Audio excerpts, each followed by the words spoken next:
Hi everybody. The next background building I'm working on is actually going to be car shop number 1, which is this one. I built car shop number 2 already.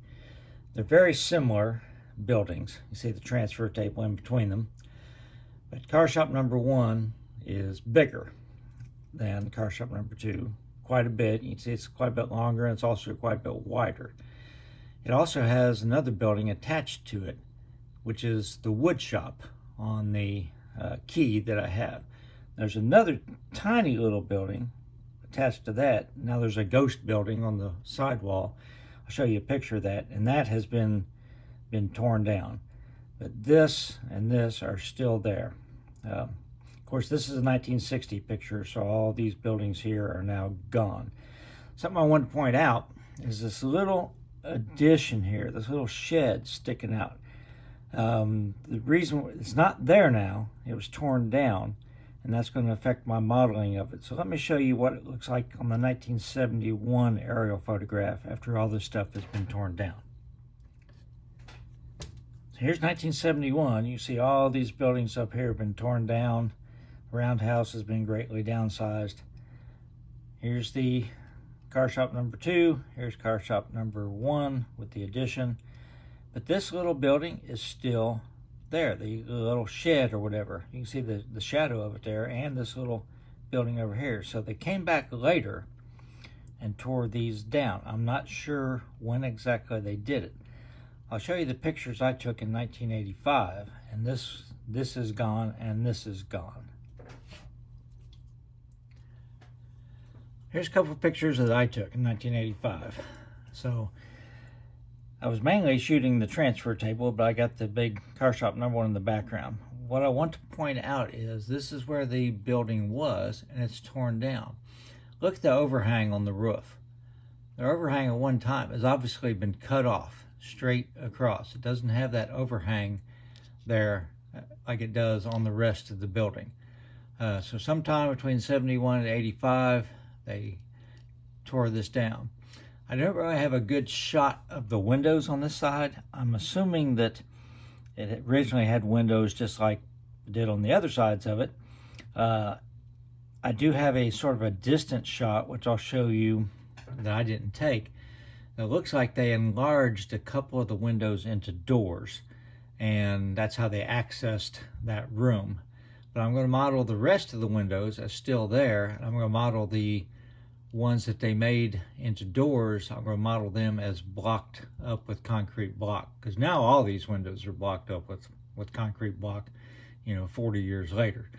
But I'm going to say that in 1980, when I'm modeling, that they had torn it down, torn the extension down, and they had blocked off the doors with concrete block. I don't know. That's just my best guess.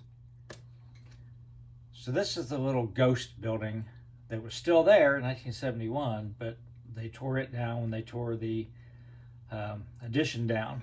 And you can clearly see the outline of it here. And there's the doorway, and they've concrete blocked that in. So that's why I'm going to assume that it's concrete block on the other doorways too. So I'm going to model this on the side of the wood shop, but it's in a position where you'll never see it unless I position the camera there to shoot a video, but you'll never be able to see it with your, blind eye. But sometimes I might put a camera there to show the train coming around the curve into the yard, and you'll be able to see this. I figure, why not go ahead and model at least part of it. I probably don't have enough depth. Remember, I only have like 2 inches from here to the backdrop. So I'll scale it out, and maybe I'll have part of it on there anyhow. So this is a cropped photograph. It was taken by Greg Borgwald in 2009. So you can see the pattern of the windows. They're all concrete blocked at this point, but you can see the 2 large doors that they had probably enlarged the windows, and just judging by the pattern of the windows. So I'm going to model those concrete blocked up just like this is, but I'm going to say that the windows were still visible in 1980. You can also see that the overhang of the roof is not there. It's been cut off. So it's going to be a little bit different than the other building. So it just makes it a little bit interesting. Actually makes it easier because I don't have to worry about all the roof braces. Here's the buildings. Car shop number 2 was the one on the left that I already did. Car shop number 1 with the attached wood shop is on the right. It's a little bit larger. I'll bring it out closer to the edge of the layout so we can talk about some of the details on it here in a minute. Something that you can see is I've got a white piece of styrene laying in between the buildings. According to Google Earth, it looks like the distance between the buildings was about 120 feet, nearest I can measure. The transfer table was most of that, but there's also like a short apron leading into each building. Looks like concrete, probably, with tracks embedded in it, maybe. Not exactly sure. But I'll bring the building closer here in just a second.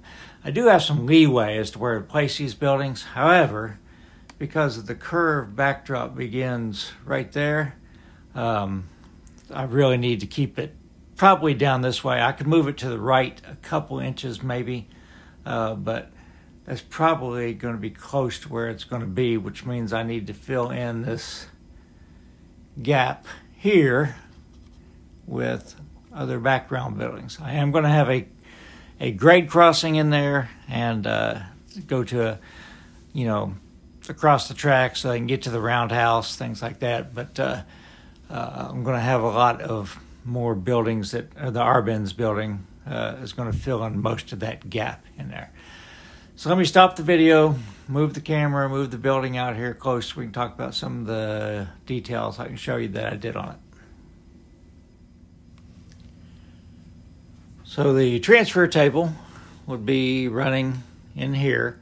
Of course, there were like 8 doors or something. I could only model, 1. I've got it blocked up, well, just boarded up like it is in the picture I took in 1985. Sort of basically followed the same pattern for the windows as I did on the other one.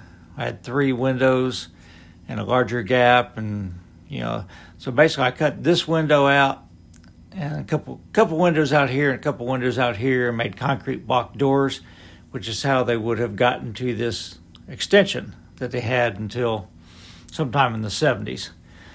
Notice that the roof overhang is cut off where they had that extension, which meant I didn't have to put in all these braces, which you can't really see, but I did them anyhow. Let me move the camera again and show you those.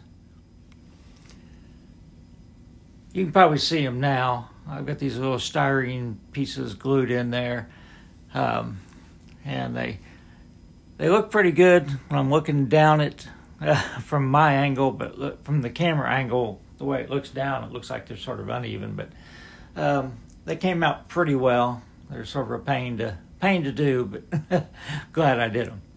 Okay, so let me move the building a little bit, and we'll get this piece of track out from underneath it. Okay, so something that we didn't talk about in the aerial photo is that the wood shop is not even with the front of this building.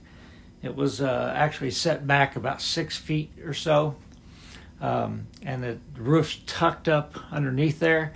In the modern, if you look on Google Earth, they've got some big like they came in and filled that in with something. I can't really get much details out of the aerial photos of how it was done, but you see I've got my roof braces here. I've got them on the little building too, but of course they're not quite as big because the roof overhang isn't as much. The roof heights are different on all 3 models. I've got the roof is actually a styrene, thin styrene with the N-scale Architect shingles glued on top of it. It's tough getting these angles. Background building, I may go back and try to fill this in a little bit, but I may just not worry about it where it's going to be honest with you. So now let me flip the building around and show you by the way, the foundation is N-scale Architect random stone, and the concrete block is N-scale Architect concrete block. So let me flip the building around and show you the ghost building. Here's the end of the building with the ghost building on it. Again, you won't see it very much. It depends on how far I move the buildings down. If I put it where it is now, you'll be able to see it pretty easy. But if I slide, the closer I slide it to the curve, less likely you're going to see it. So this picture on the right that I've got there, I took in 1985. It's still there, but of course it's faded a whole lot. I don't know what this building was. It is just a little addition onto the woodshop building, but I thought it was pretty good to, I enjoyed modeling it anyhow. My gimbal is doing that again. For some reason it's tilting down. It's showing a full battery, so I don't know what's going on with it. Let me just flip the building around just to show you this basic, simple construction. I've got them glued together, but so it's just like a shadow box. I didn't even put a back wall in. I did put a floor in it. I didn't put a floor in the other one, but I thought it would be better. I will show you one little sort of contraption I made here, which you might find interesting, because one thing I wanted to do was keep the roof angles the same. I thought it would look funny if the roof angles were different. They're different heights, but they all have the same angle. It's real obvious from the aerial photographs. So let me show you the little jig I made to help me do that. So I already built car shop number 2, so that was going to be my benchmark. So I put it in place here, and I just got some styrene, and this is just held up with, magnets, so it's vertical, and I laid this piece across the roof, and that way the car shop number 1, car shop number 2 were basically pretty much, the walls were the same height, but the roof extended farther up on car shop number 1 because it was a bigger building, so that didn't affect the angle of it though. The wood shop had smaller walls, obviously, because it tucked in underneath the car shop number 1 wall, so I could adjust this. I could move the building back and forth and get the angle right. So I think that helped me a lot. There's nothing, this is just some idea. I was sort of scratching my head how to come up with this. So I'll put the buildings back in place now, and you can tell me whether you think it came out okay. All right, so here's the final shot. Again, I think the angles on the roof came out okay. I painted it with just some like Rust-Oleum, rusty primer to get all the walls all the same, but I had been weathering them because that's actually a little bit too dark brick. So I've been having a mixture of white and like a yellow powders and pastels. I've been brushing them. I've dull coated everything as I go because one thing, I don't want to be able to see through the windows. I've also sprayed light overspray of matte black, Tamiya matte black.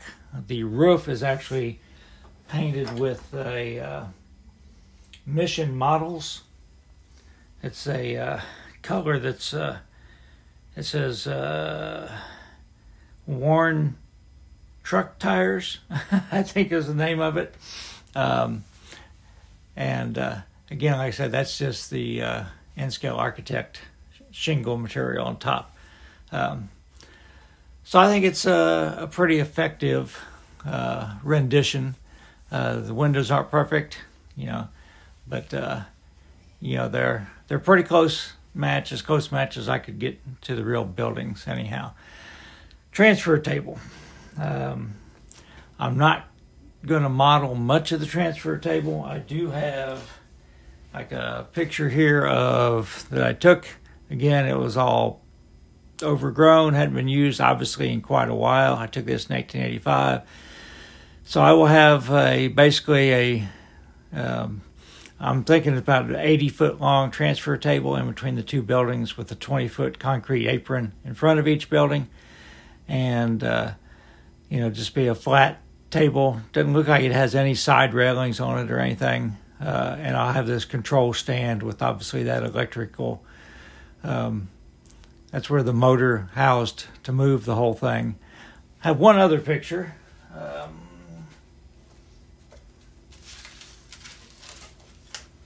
Which is not handy. Can't find it. Oh, well, this shows it a little bit better. You can see it's just a flat table. You see that the wheels run the length of it. Obviously, it hasn't been run in a long time in 1985. So I'll just dig out a little pit in the foam and have the table sitting there and just all weeds overgrown behind it. So non-operable, of course. And of course, it's only going to go between one door, which is all I've got. This is car shop number 1 building that I took. So anyhow, making progress. Have any questions about how I built the buildings or comments or anything, please be sure to put them in there. You know, I enjoy hearing them, enjoy answering questions about them. But now I can continue working around the curve. Now that I know about how much space I've got, how many more buildings I had to make. But that's for another video. So everybody stay safe. There's the dogs. It's about 10 degrees. Jazzy likes it a lot more than Chance, but he's going to follow her around. See if he bounds up on the porch like he does sometimes. Come on, Chance. Oh. Come on, Chance. Chance. Jazzy doesn't really want to come in. Chance wants her to come in. Come on, buddy. That's a good boy. Come on, we'll let Jazzy stay out.